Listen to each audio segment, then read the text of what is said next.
everyone. I am Alex Barie, the lead editor at TNAnews.com, and I'm here to bring you something different, something unique for a change, an audio podcast. Yeah, I was going to write something here tonight. It's after midnight on Friday, September 20th. Yeah, I wanted to write something. I had the writing bug. And when I was beginning writing, I figured, why don't I do something different? Something I haven't done in a while. And I was going to do a video, pretty much video podcast. I decided, well, why don't I just do an audio podcast? Make it different, unique. You can just hear me. You don't have to watch me. Watch the screen for however long. Just listen to me. And, I decided to go through with it. I always want to do more of these, but just my time with school and work and this website, it's just so hard to get it done. On top of that, with pyroandballyhoo.com, Vince Russo's new website, which I am a part of, and I love to be part of it. I write there at least once a week. I want to write more, but it's so difficult right now. But, I'm just everywhere trying to, use my time wisely, trying to, scatter everything about. But I'm here for you for TNAnews.com tonight, and I'm going to try to get into this. I'm listening to Vince Russo's podcast lately. On his website, under the VIP membership. And here, if you want to be a VIP membership for his website, which I would suggest you do, sign up. All you have to do is enter the discount code TNA News, and you get $2 off. It would be $3.95 a month for 1 month. I'm telling you, it is worth it. I'm in the pipeline. I have a review for the website, for the membership, and I started it. I need to finish it. But I'm telling you, it is worth it. I look forward to any of his writings every day, especially his podcast that he does, from the Russo on Raw to the Swerve to the Bucket Full of Chicken Necks. It's just so fantastic. And listening to him, I'm trying to get to how he does it. And he's so emotional. I don't know if you listen to his free podcast, but he's so emotional. He gets so worked up. And it's just so great to listen to. And I hope maybe I can convey my emotions here tonight, because I have a strong topic I want to discuss. But let's get real into that. But before I do, I'll step back for a little bit. And I was deciding what to write. What should I write tonight? And I want to do a quick thing, which I think that's probably blown out of the water right now with doing an audio podcast. But I wanted to write something quick and easy, just to recap or whatever. So I went on Impact Wrestling's website, TNA Wrestling's website. Looked all around, couldn't find anything. So I went to Global Force Wrestling's website. As soon as I went there, the light bulb popped off. The engine started rolling. I found what I want to write. And what I want to write all kind of interjects with that, the TNA Wrestling. I go on GFW's website, and I see these postings that they posted about newspaper ads or articles, magazine articles, website articles about Global Force Wrestling, about GFW. And in these postings, in these articles, is pretty much little interviews from Jeff Jarrett, where they interviewed Jeff Jarrett about GFW, about the promotion, the future, excuse me, and so forth. And I figured, you have that on GFW's website. It's great. And he's so into it, which he should be. Imagine that. A president of a company promoting, talking about their own promotion, their own company. Is that hard to believe? Is that, can you wrap your head around that? I don't think that's that difficult. It's not too hard to picture. But then you go to TNA Wrestling, and this past week, an article came out. It's called "Can TNA Get Over?" from Grantland.com. And I read it, and I enjoyed it. It's a great article, and you should read it too. I'll post a link to it in the bio or the the article. This will be up on TNAnews.com. But, I read the whole thing, and it had so many different, it's a whole article about TNA Wrestling, but it's intertwined with different interviews, different quotes from various people, from Bobby Roode to Joey Ryan to John Gaburick to Jeff Jarrett even, and Dixie Carter. And this author of this article went to Nashville and sat down with Dixie to talk to her, which is great. Awesome opportunity, fantastic opportunity. But as you know me, as you know from my past, one thing I know about TNA Wrestling is their PR department and how they think and their policies and so forth. And after reading that article, you could just picture it from the title, Can TNA Get Over? It's basically asking, can TNA survive? Can TNA stay afloat? Are they able to, be in the world? Are they going to survive? And knowing TNA, I know one thing, and that is they would not be up for that article. They would not approve of that article. You see, I pretty much about a year ago from now, a year ago today or whatever, or not today, but around this time, I went on a mission to interview Dixie Carter. You may know this, you may not know this, but here's the story. I went on to ask Dixie Carter for an interview. She accepted it. I sent my questions to her. No reply. No answer. And these questions, let me remind you, they weren't hard. They weren't difficult. Maybe to her. Maybe because she has no idea what she's doing, maybe. Maybe because she has no idea what the answers are. But these questions were basically, where do you see TNA in the future? What are your goals for TNA? And I asked about Hulk Hogan and Eric Bischoff and their statuses, which I completely fine if she couldn't answer that. But not being able to answer what your goals are with the company that you run, being the president of the company, and you don't know what the goals are, you don't know where you want to see the company in 5, maybe 10 years. Every company should have a goal. They need a mission statement. They need, tactical goals and so forth. They need goals to reach. Every company should have them. Every company should thrive to get to those goals. But what's TNA's goals? What are they trying to get to? And if she can't answer that simple business question, it makes you think, it makes you wonder, what exactly does she know? What exactly is their business strategy there? But anyway, she didn't answer the questions. So a week or so later, I went back on the hunt to get the interview. I went a step further, and I got the Uncle Sam poster where he says, I want you, and I said, I want you for an interview, Dixie Carter, and I sent it to her. Some say I was just being crazed. Some say I was, being, going overboard. But I was determined. I was persistent. And after about a week or so, after the campaign started, Dixie wrote to me and said, yes, I'll do it because I'm persistent. She called me persistent. Quote unquote fact that she wrote that to me. I said, wow, about time. She noticed. Let's do it. I sent her the questions again. No reply. No answer. She still couldn't answer what her goals or goal, whatever, is for the company that she runs.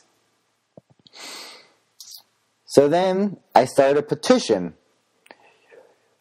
People signed it to have her be interviewed by me for TNAnews.com, for WrestlingNewsWorld.com, whatever. Just have me interview her. What are they scared of? What is she scared of? What is TNA Wrestling scared of? Are they scared I'm going to ask the hard questions? Are they afraid that I'm going to ask questions that she can't answer, that go too far, that insult her or TNA or the other people involved? I won't stoop that low. I simply wanted business answers. Questions about the company, where they projected to be, what she wanted to do with the company, a relationship with Spike TV, promotion-wise, market-wise, what her thoughts are on that. And she couldn't answer. That's all I wanted. I didn't want to go ahead and insult her intelligence, to insult her. That wasn't the plan in the first place. The plan was to learn about TNA, to get the word out about TNA, and they didn't care for it. So this petition went on. People signed it every single day, every single week. So then, I was getting nowhere. This petition was out there. So I called TNA Wrestling headquarters. Left messages for Dixie. And then I got, time again I went to the PR department. And they told me that they were well aware of my, campaign, my duty or whatever you want to call it, to interview Dixie Carter. And they said, they need to get back to me and then they'll give me an answer. So I waited. Weeks and weeks went by. No answer. That's just the company that they are. They try to slide you under the bus, under the car, and try to forget about you. You're pretty much the dust in your house, and they just push you under the rug. That's what they do. And it's sad. And it's embarrassing. That's the company that they are. They slide you under the rug and they try to forget about you. Well, I don't forget about them. I'm trying to support them. I'm trying to help them. So I contacted them again, and they basically said that they, weren't going to go through with it. If they weren't going to go through with it, what was the point of Dixie Carter saying yes? What was the point of her agreeing to do an interview with me if she couldn't do it? If she didn't want to do it? Twice. She said yes twice. And yet, they didn't go through it yet. She didn't go through with it. She is the president of the company. She could outrule anyone below her. She's the top, the very top. If the PR guy says no, she could turn it around and say, yes, I want to do that interview. But she didn't. She said no after saying yes twice. So months go by, I think she did an interview on some Nashville website. All right, that's fine. And then comes this article last week from Grantland.com. And I know it wasn't just from Dixie Carter. It had a variety of people, even Jeff Jarrett. Or Jeff Jarrett even plugged his own promotion in it, which props to Jay, because he knows the business-wise, the plugs, the advertising aspects of a business. But here you have Dixie Carter, this author, sits down with Dixie Carter, and he asks her about TNA Wrestling, the past, the present, and the future. And in this interview, this conversation he had with her, he writes, or whatever, she, the author, said that Dixie admitted that the business, TNA, was struggling this year, or last year, or whatever. But whatever the case is, the overall numbers are down. The viewerships are down. The house event numbers are down. The live events, they're all down. Yet, that almost puts a stab in TNA's image right there.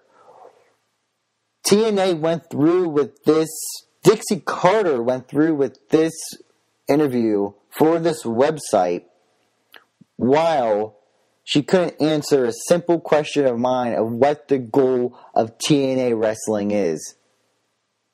Wouldn't you think that the goal is a more public or positive image of the company than saying that your numbers are down? Saying that live event numbers are down? Then she goes on to say that if TNA has 2 hours a week, one time a week, in the United States, on television, they will die a slow death. Dixie, when did I ever ask you about dying a slow death?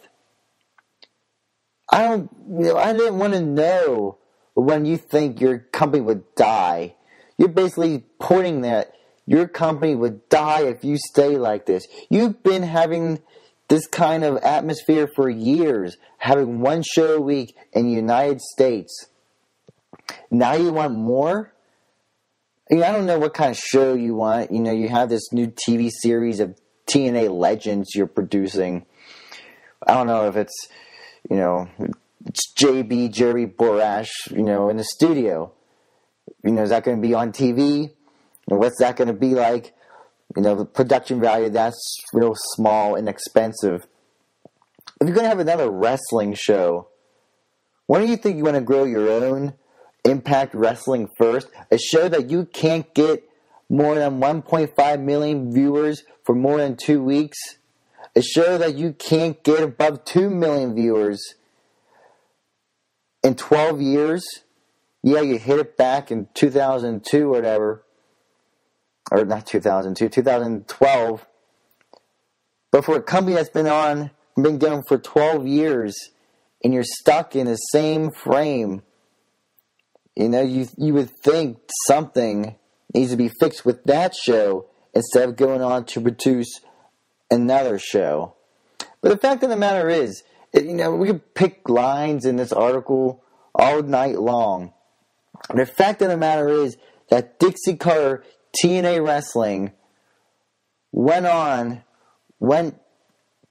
go ahead to do this interview for this website in this article where it talks about TNA maybe dying. Talk about TNA may not be able to survive.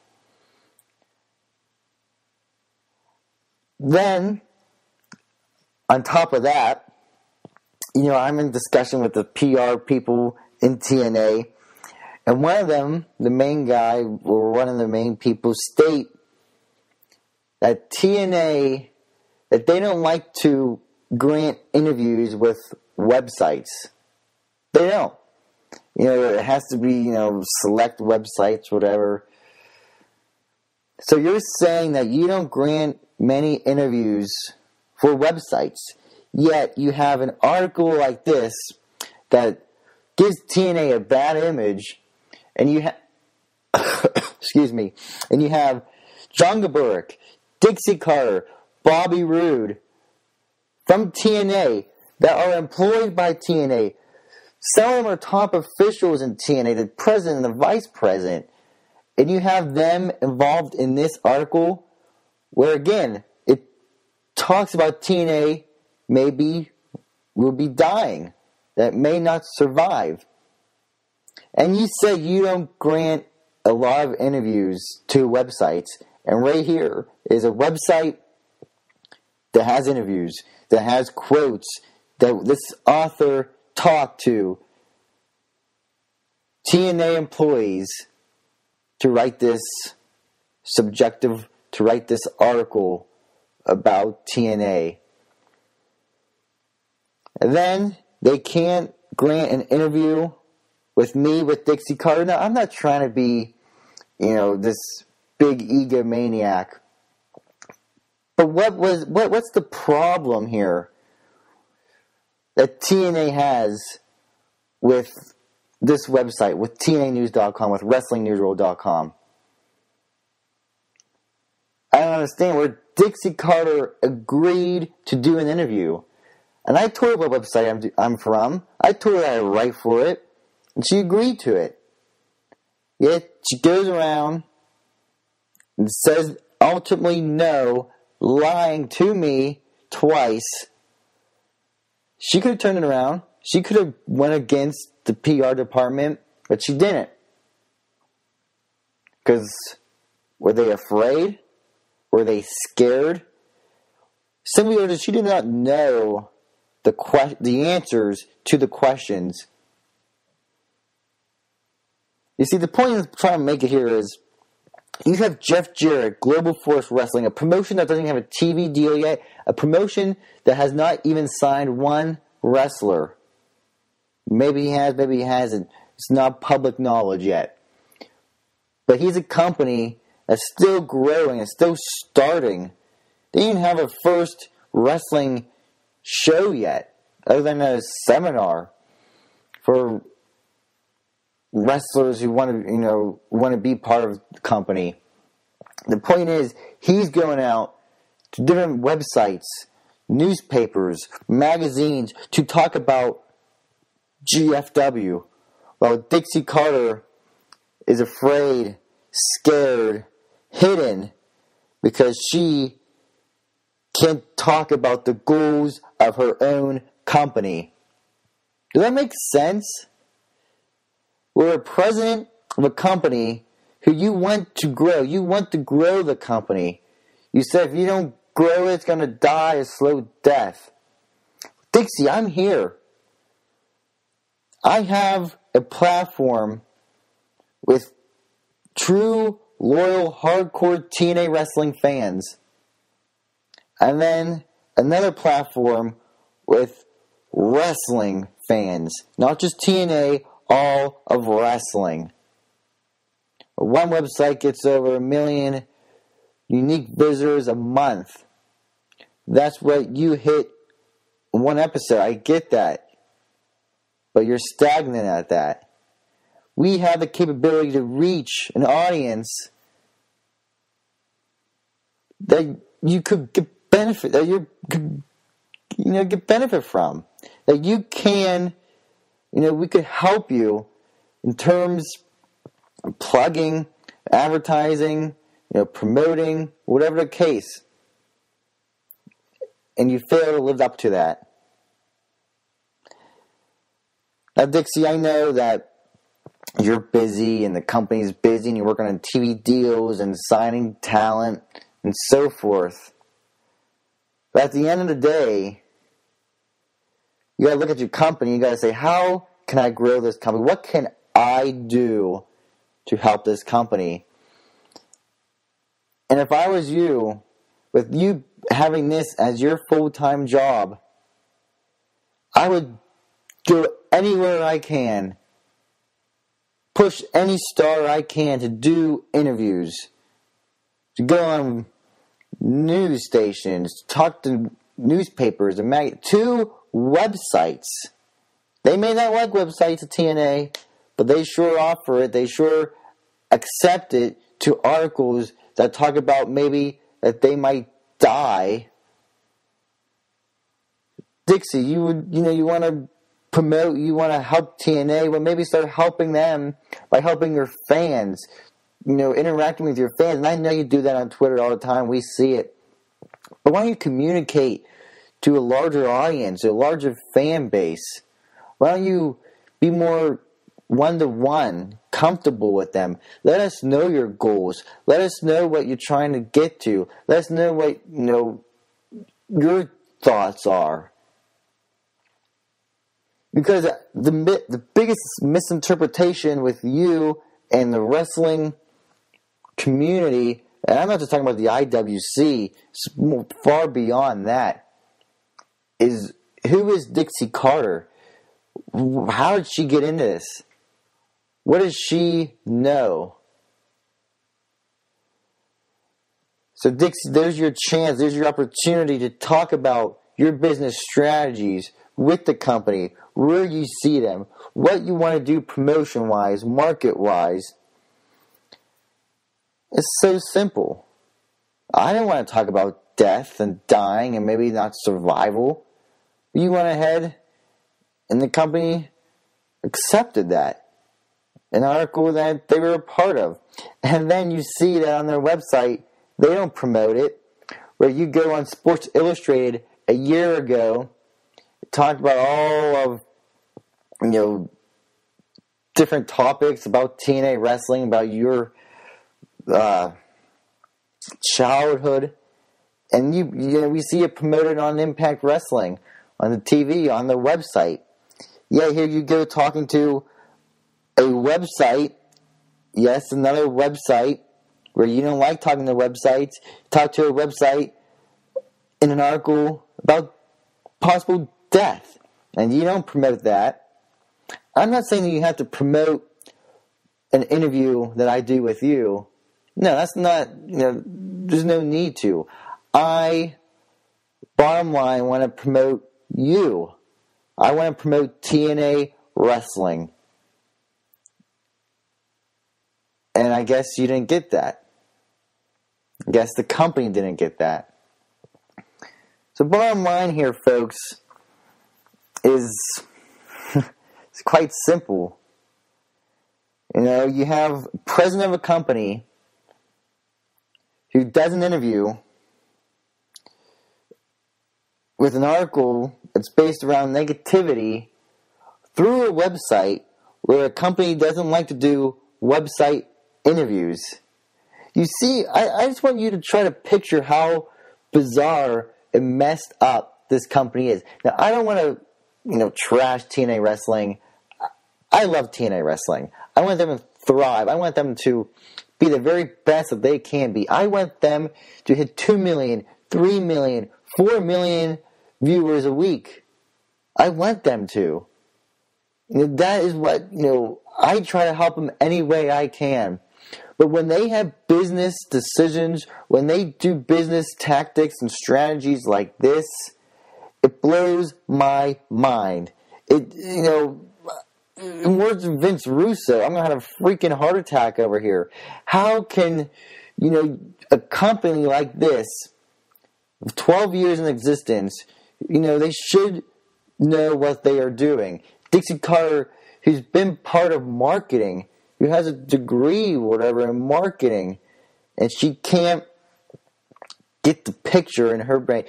As Vince Russo told me in an interview that he's done with me, he wasn't scared. He didn't back away from me when I asked him for an interview. He accepted it. We had over an hour-long discussion, and he basically flat out said that Dixie's afraid of what the internet thinks of her.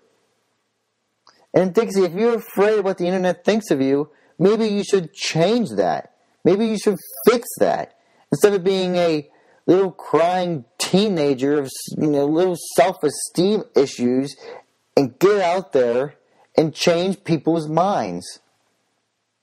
Better yet, maybe you shouldn't care what people think of you and do what's best for the company that you're running, that you are the president of, and help promote it, help plug it, help get the word out. Your PR department or you, whatever, could say, well, doing an interview with a TNA-based wrestling website or whatever won't help us because they already know about us. The point, the thing is, it's so funny, is people aren't really going on there. And we have our loyal base people, but people who want to know about TNA Wrestling, search TNA Wrestling, search Impact Wrestling, search Dixie Carter. And whatever pops up is what they'll click on. If an interview with Dixie Carter from my website pops up and they click on it, they're going to read about Dixie Carter. They're not going to know anymore about TNA then. They're going to learn about TNA then. The search engines, maybe TNA needs a course on this or something. But people who want to learn about it, search for it. People who want to know about the company, they don't just go to, a company that, a website that they know of, but they don't even know of it yet. They won't go to TNA News before knowing about TNA Wrestling. You understand what I'm trying to, get at here? Is their mindset, their business, PR, or whatever. It's absolutely, I can't even fathom it. It's so messed up, and it's unbelievable that they're still, going at the level they are. But the whole thing is, that's their business side. While their show-wise, production-wise, is top-notch. It's, you watch it on Wednesdays now, and it's like, that was an amazing show. That was an awesome show. The matches and so forth. That was Match of the Year candidate. Yeah, they produce excellent programming. Match-wise, storyline-wise, that's a different topic.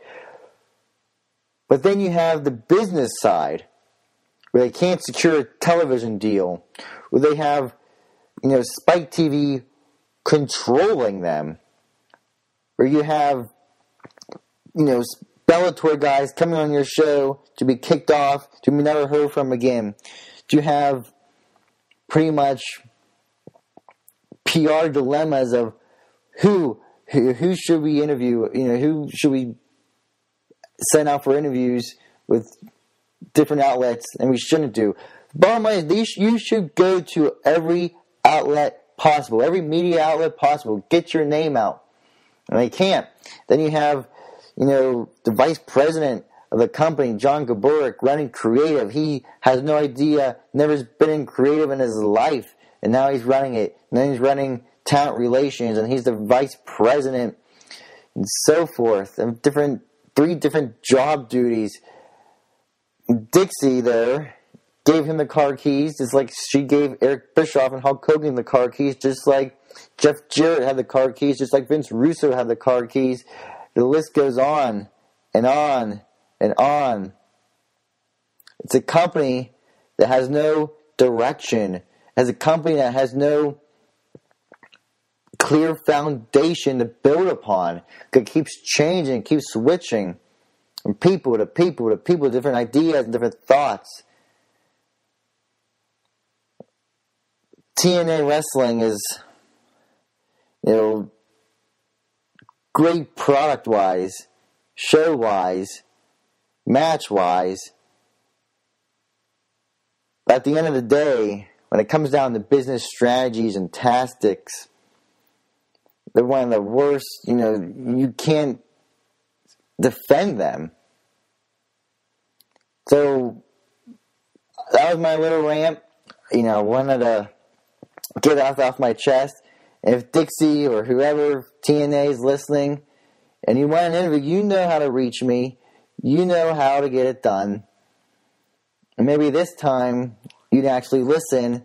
This time when maybe you agree to it or go through with it, you actually stick to your guns and go through with it.